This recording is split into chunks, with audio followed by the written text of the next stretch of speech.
Hi, good morning, and welcome to the ZP Developer Zone. So we like to do this Developer Zone once a week, and it's really just answering technical questions that have come in during the week. I'm going to very quickly, well not very quickly, but I'm actually going to do a quick demonstration in a minute about the ZP technology stack and how to, because this will become relevant as we go through the webinar this morning. In fact, what I might just do is just go straight into it now. So this is a Developer Zone webinar, and in it we do answer technical questions that have come in during the week. So I might just give you a sense that your questions will be answered during today. So we've got wearable biosensors from ZP for dialysis patients. So I'll talk about wearables a little bit. Some of these questions overlap, by the way, so you may want to just spot the wearables or implantable questions and sort of jump between the two parts of the video. I'll also talk about evaporation from an electrochemical cell. So somebody's have some evaporation, and I'll just make some comments around that. It's probably worth saying that in part of my several times in my career, I've actually been quite involved in the sort of automation of experiments. So even though on this, let's say, channel and Zero Peacock, it's all about electrochemistry, we obviously have a lot of experience actually in experimentation. A, because we do it, and B, just FYI, I've also had quite a lot of experience of actually doing it in an industrial manner. Not just lab experiments, but actually automating lab experiments. Anyway, so we'll talk about evaporation from an electrochemical cell. I'll also talk about sensors for pool water. The guys want to know about the stability of pH redox and probably a chlorine sensor, a free chlorine sensor. I'll give you the quick answer now and then a more detailed answer later in the video.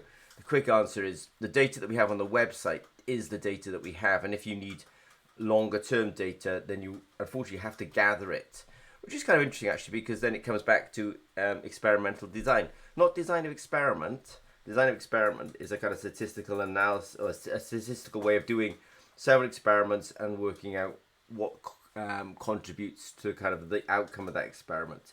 Whereas experimental design, I would sort of argue, is how I actually physically do that experiment. Anyway, we will talk about sensors for pool water. I'll also talk about biosensors into fluidic circuits. This will come up a couple of times today, actually, the last question, but I do actually have a flow cell in front of me with one of our biosensors in it. So just know that you can hop around in this video and you will find me handling flow cells and showing videos of flowing solutions over sensors. Again, implantable biosensors, somebody's in particular interested in implantable biosensors, which is really slightly overlapping with wearable biosensors up the top here. Somebody else then is interested in our flow cell, but they say, oh, well, your flow cell has a volume of 160 microliters, I need 100 microliters. So I say to them, look, it's not that hard to imagine how one would reduce the volume of a flow cell, and I'll give you a couple of ideas at the end there. I think it's important, in life you have to kind of, problem solving is definitely a skill set that scientists should have. So when if you have a standard product and then you need it just slightly tweaked, a little bit of out of the box thinking, and you can solve that kind of thing. All right, so what I'm now going to do, rather than go into the first question, I'm just going to do a quick demonstration actually of the technology stack at Zimmer & Peacock.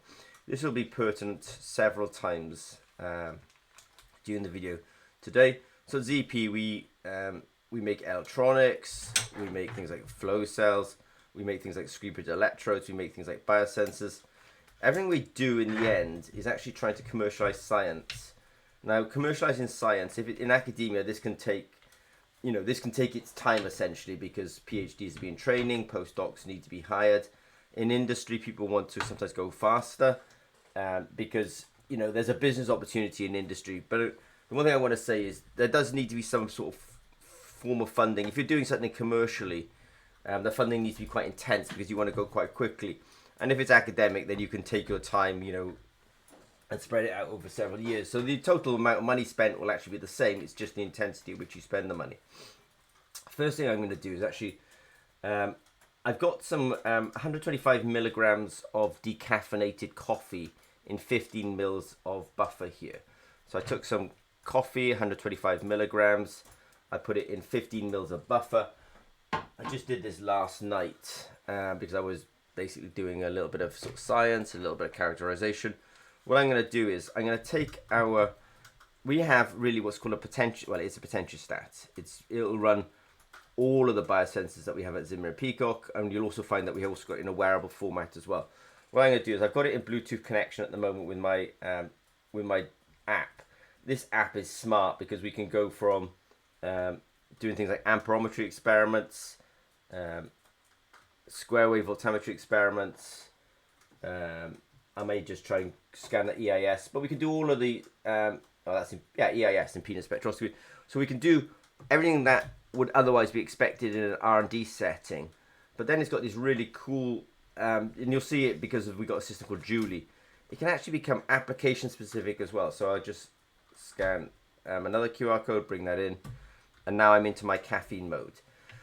So as Zimmer and Peacock, we can support, or at least our technology stack is designed to support the kind of R&D effort, and it's designed to actually then go that next step and translate R&D actually into products. So what I'm going to do first of all is I'm going to just grab 50 microliters of this coffee suspension. It's instant coffee. The reason I'm using instant coffee is because it's manufactured, I can essentially get a quite a good understanding of what its caffeine is when you've got something that's kind of brewed in a roasted in a sort of micro facility. You know, you have less quality control in place, so it's a little bit hard to kind of really understand what the caffeine may be in that. But anyway, this is a decaffeinated coffee. I'll take in fact I want to take 100 microliters of that coffee, so I'm just going to come in. I will grab 100 microliters of it. What you'll see me do is take one volume of the coffee and one volume of what we call buffer, or caffeine buffer. So one volume, in it goes. Then I'll come and do another volume. I'm only using 100 microliters of the coffee, and I'm only using 100 microliters of the buffer at the moment. So I'll come in, grab those two things. There they go together. And I'll give it a little shake. So I'll give it that shake now.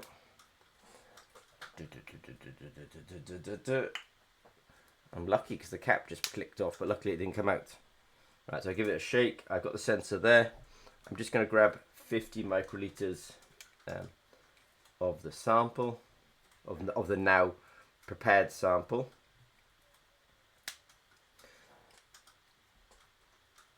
So I've got 50 microliters. I'll put that onto the sensor. There we go.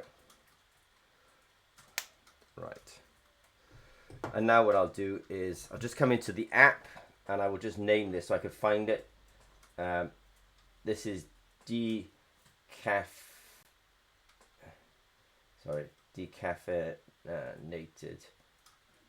Right, and I knocked away from it. Decaffeinated. It's really I did a 1+1, which is also sort of 1 in 2 dilution. So that will just help me remind me what that is. And then I'll go continue, start measurement, and off it goes. So in summary, I'm just doing this just to kind of demonstrate the technology stack, because this will really come back into play shortly when I start going through some of the questions. So ZP is, the whole orientation of our technology actually is not the sake of doing experiments for the sake of doing experiments. It's actually for the sake of doing experiments that can actually get out into the, let's say, real world. So what I have here then is I have a milligrams per gram. It's very low, by the way. It's 0.0062 milligrams per gram. And in fact, I could probably see that it's very low by going to look at the raw data. So it says something here. It gives me a very low reading. And what I'll do in a minute is I'll do Red Bull. In fact, what I might do now is do Red Bull. No, I'll do Red Bull immediately, and then we'll look at the data as well. So let me just pour out some Red Bull, just real quick. Right, so I've got some Red Bull here. So that is a kind of clearly a caffeinated, well, not clearly, but it is a caffeinated energy drink, which I find really interesting, actually. Well, I find it quite interesting. It's not as caffeinated as necessarily a cup of coffee, by the way. The reason that is I realize that, of course, when you're trying to make something like an energy drink, if you want to get regulatory approval, it's probably easier to make it less than something like a cup of coffee in terms of caffeine content, because then you can it's easier to argue the safety of that, because people say, oh, you're high in caffeine. It's like, well, I'm no higher than a coffee drink. So I've actually done, let's say, coffee and Red Bull. And actually, no, there's more caffeine in a cup of tea or in a cup of coffee, right? So I've done a 1-to-1 dilution with that. I will just give it a quick shake. I'll put in a clean sensor. So you're starting to see some themes here, that at ZP we have electronics, we have sensors, we have assays, we have the ability to bring all these things together and actually make it, a tangible product, that somebody working in a facility where they were trying to measure the caffeine could actually use this quite readily. So now what I'll do is I'm just going to get 50 microliters of sample, which I will do. I'll name this now. So this is Red Bull. So I'll make sure I get that into the file name. Red Bull. Right. I'll call it 101 so I can find it. Number 1. Right. Okay. Right. So I've got the Red Bull in there. I'll flip the cap on this now. I just need 50 microliters.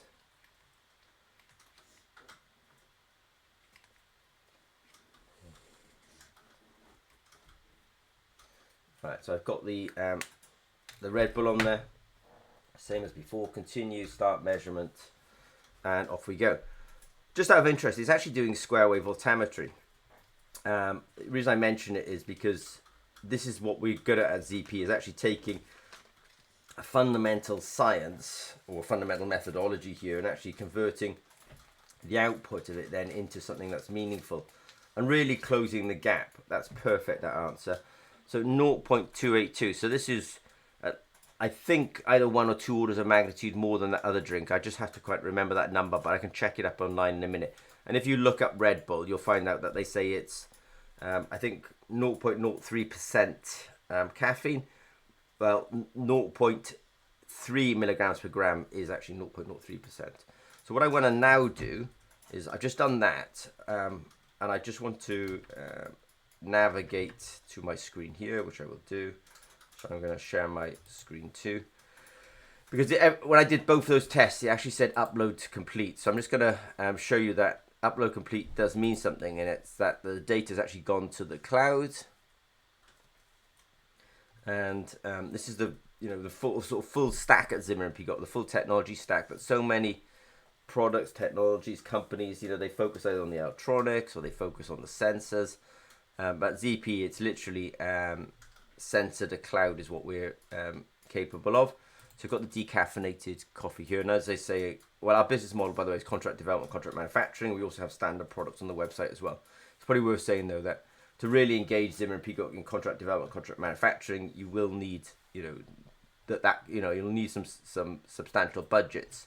So when I look at this, I can see this pre-oxidation here, which I think is, I want to say theobromine, but the caffeine itself is very flat here, so we can hardly, there's a rising here which is due to electrolysis, but there's no signal here, or very small signal, and we get a result of 6.2 times 10 to minus 3 milligrams per gram. But if we then look at the Red Bull version over here, and I'll just come in now.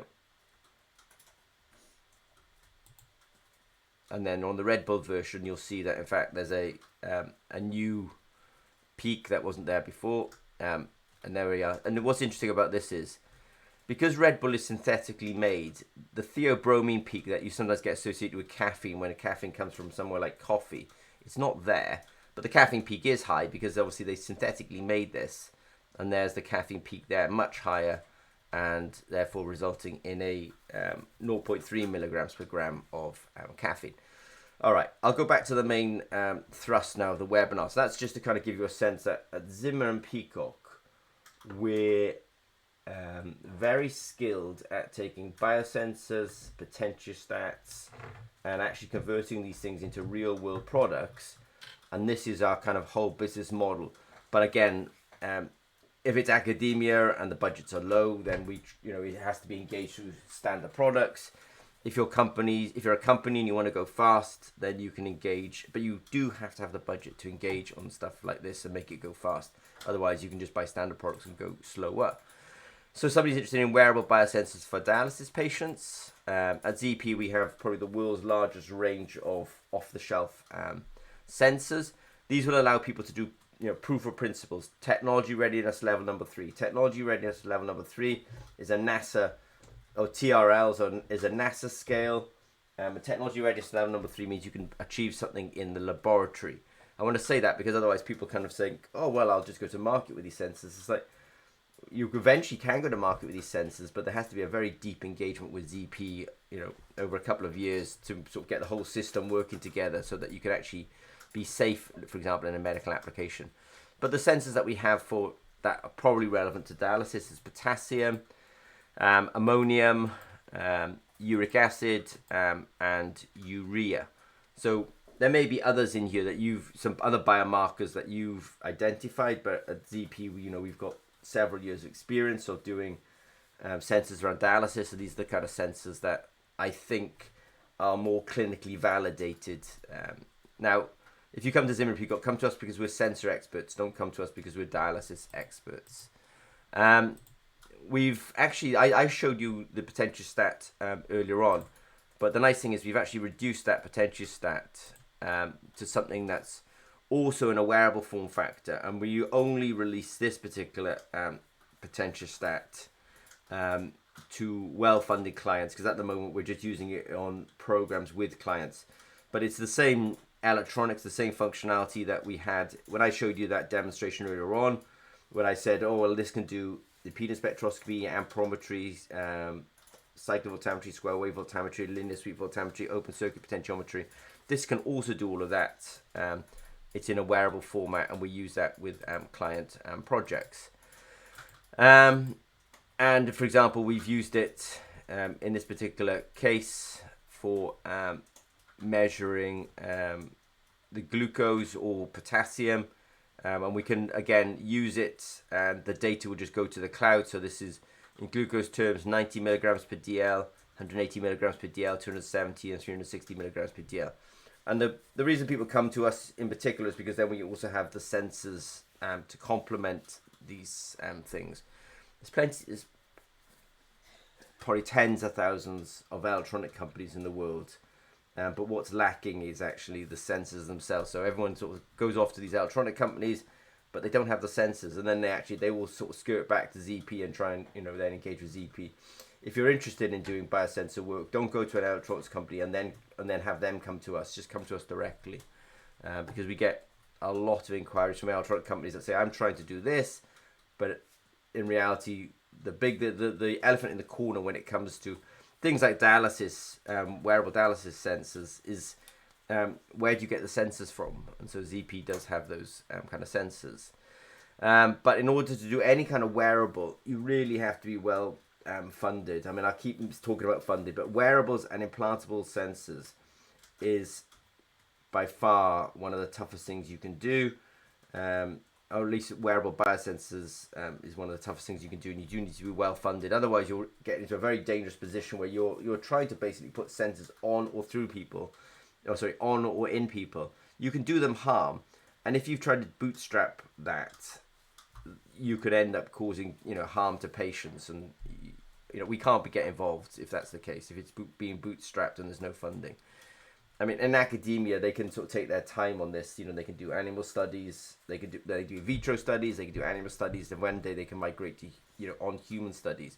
They've got the time, but if you want to go fast in business, and in business you can't take your time, because by the time you get to market, you'll find that the market's changed quite considerably, so you have to go faster.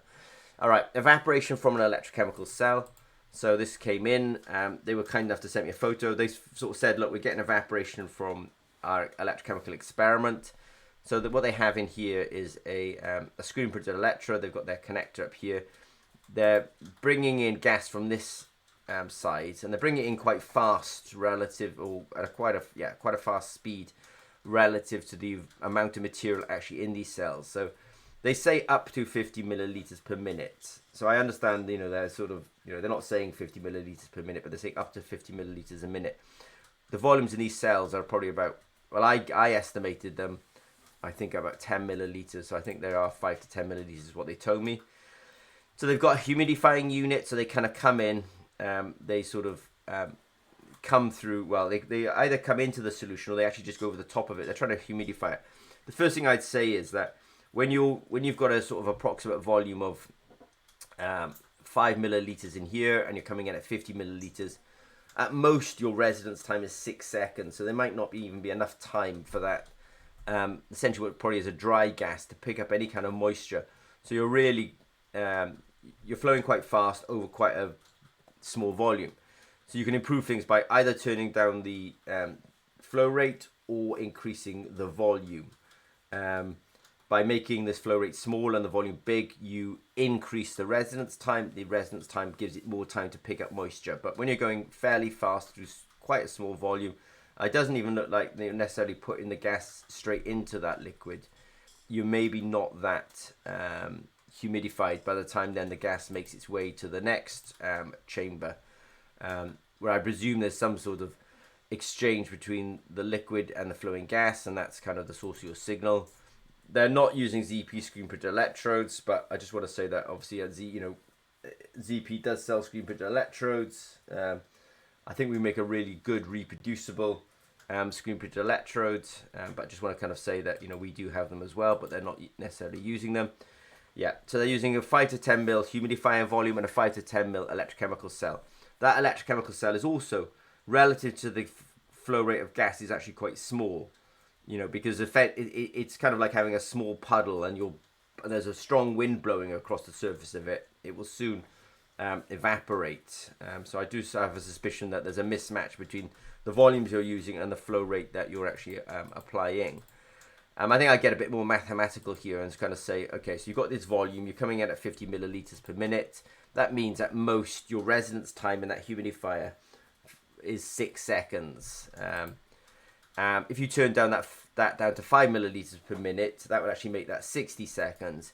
Or if you made the humidifier 50 milliliters, by the way, that would also make that residence time more like 60 seconds.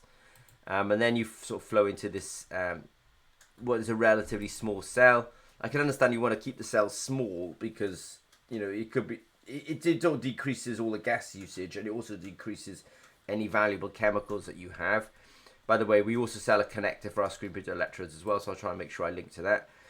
If you're evaporating too fast, then, I know, you're not stopping the evaporation, but you're giving yourself longer time. You could make that cell 50 milliliters, but I can understand there was some limitations on what you can do on there.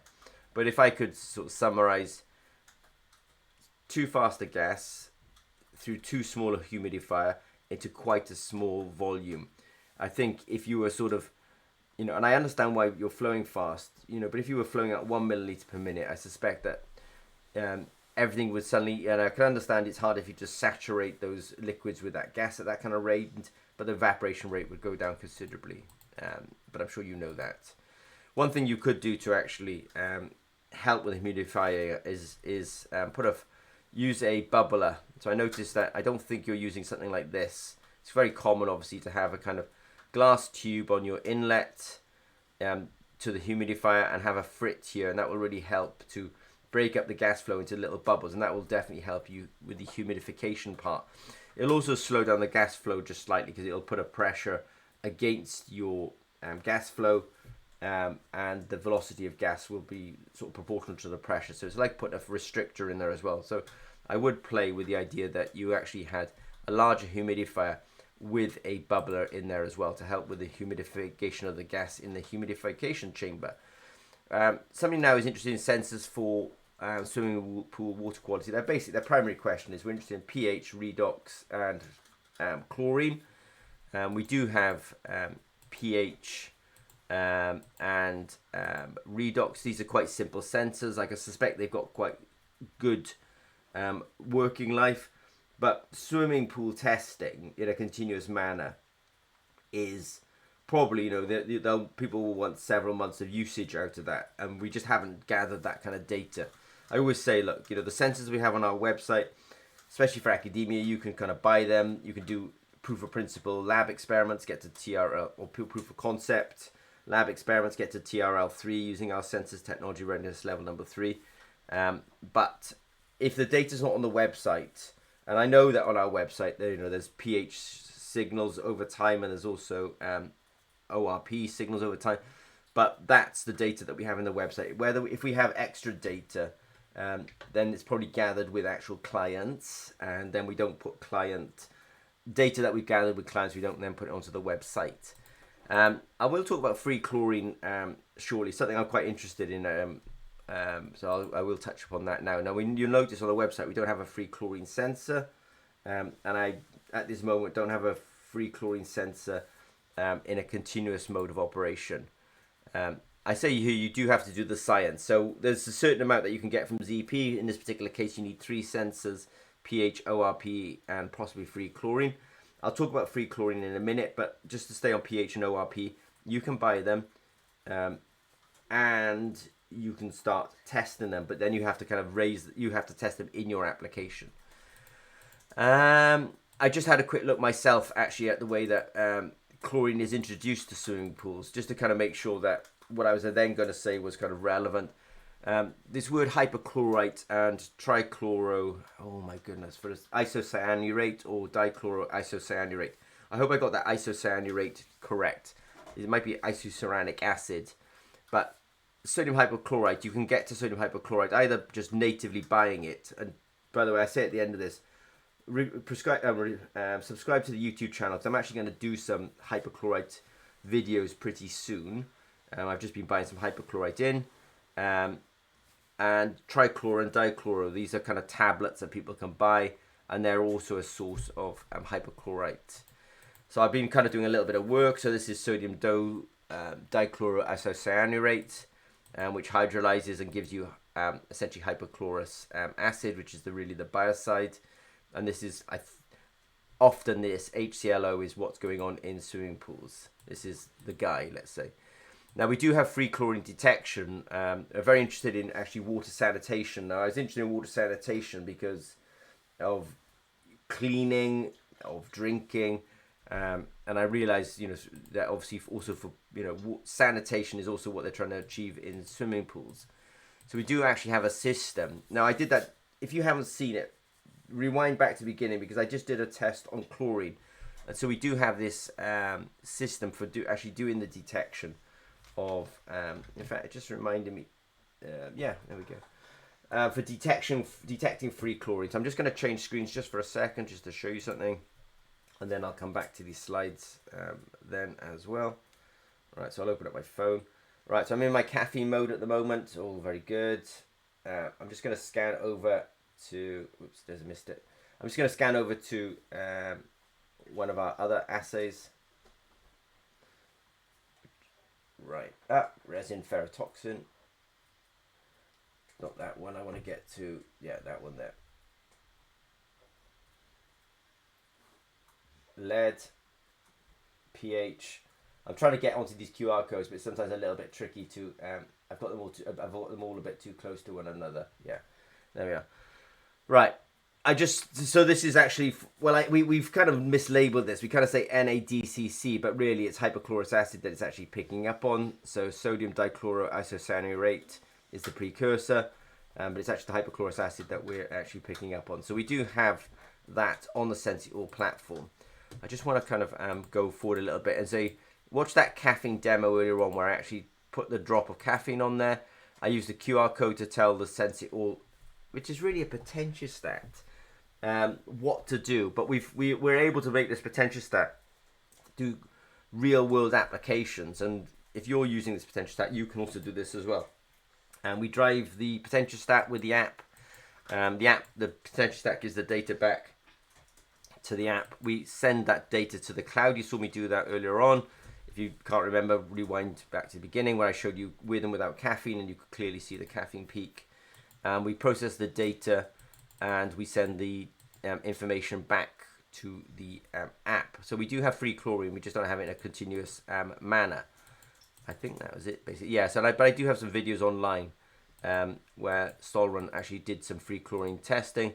So if you're so interested, we do have some videos about that. I think it was quite a quick essay, and you can find all of that. Hopefully, I'll remember to put a link underneath this video to that video later on. But there are more videos coming around this, so keep an eye on our YouTube channel.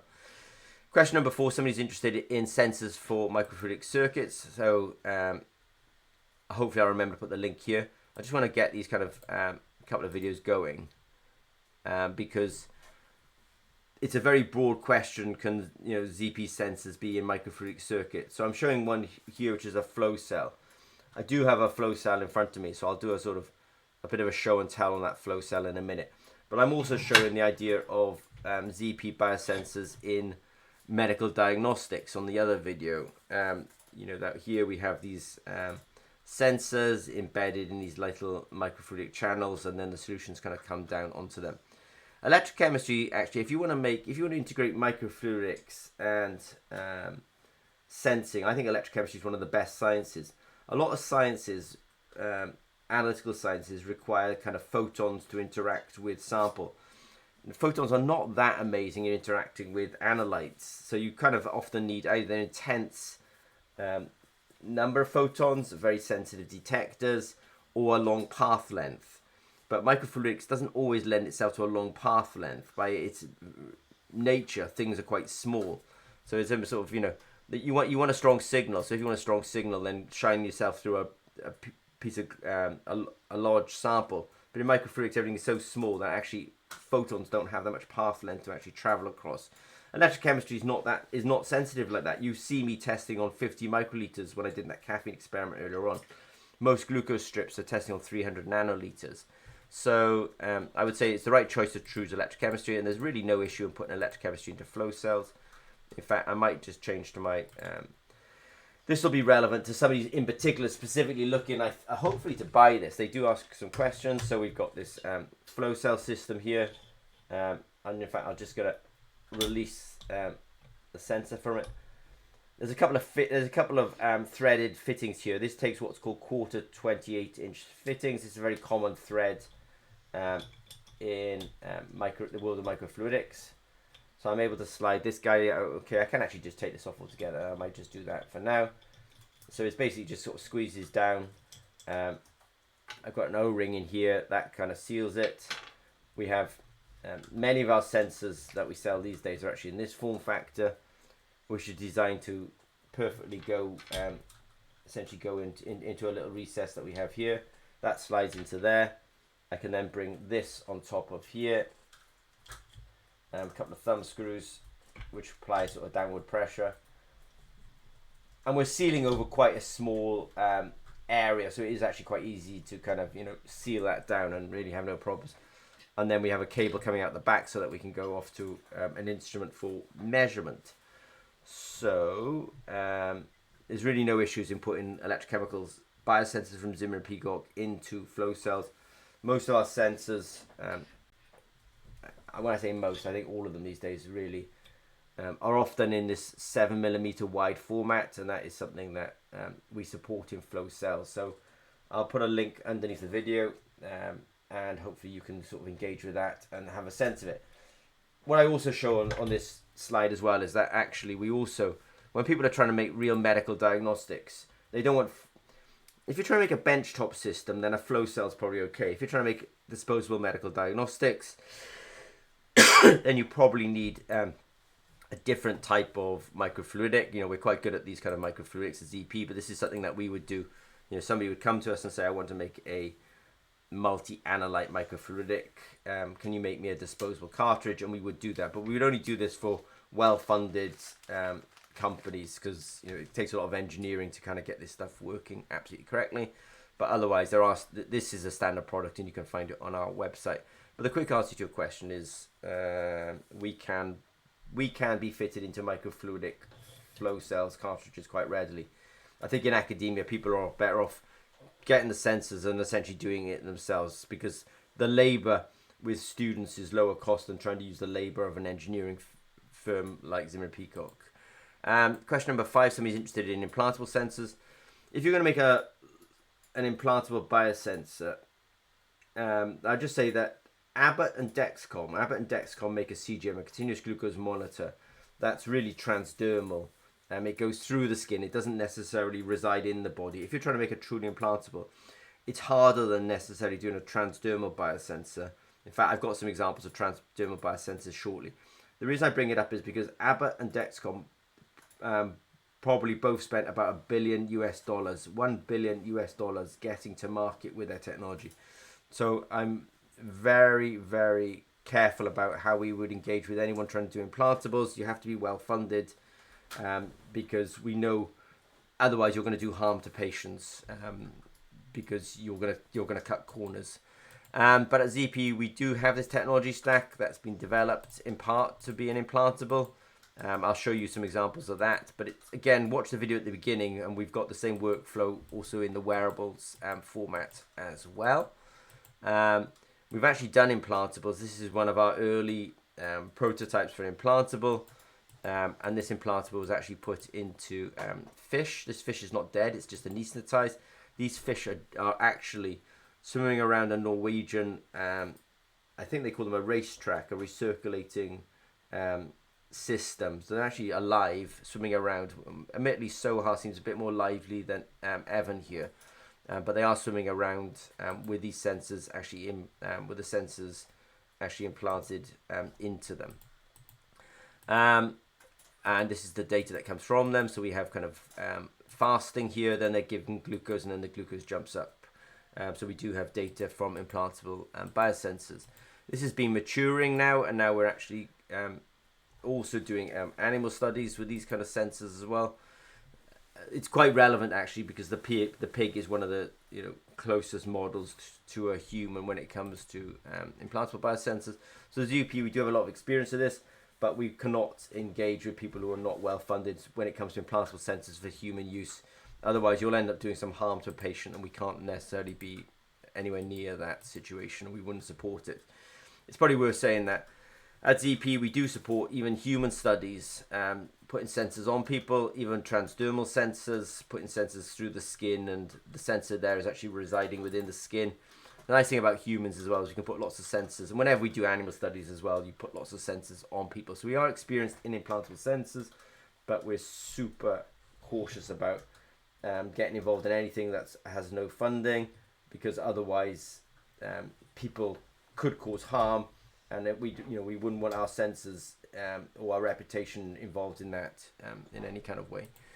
But follow our channel for information on wearable implantable sensors. Just lastly on flow cells. In this particular video, this is the sort of next. What I have in front of me is actually the next generation of this, but it does sort of demonstrate. It does demonstrate. That we can sort of flow into these systems, and I realized actually it shrunk down. So when I talk about 160 milliliters, I realized that actually that was probably the the volume on that guy was 160 microliters. What it is today, I'm not sure, but I realized it's actually shrunk down a little bit. But I wanted to say was, don't be put off by just because somebody says my volume is 160 microliters and you say I need 100 milliliters. I think especially when people are doing studies, you have to have that kind of, can fix it mindset. So I would just say, well, it's easy enough. I've got a flow cell here. If you just put a little bit of, a couple of strips of plastic in there, get some plastic from around the lab, I'll just grab something now, something like this, cut it into, you can occlude some of the volume in those flow cells. Here I just put the idea, just put a couple of strips of plastic in there, you will occlude that volume.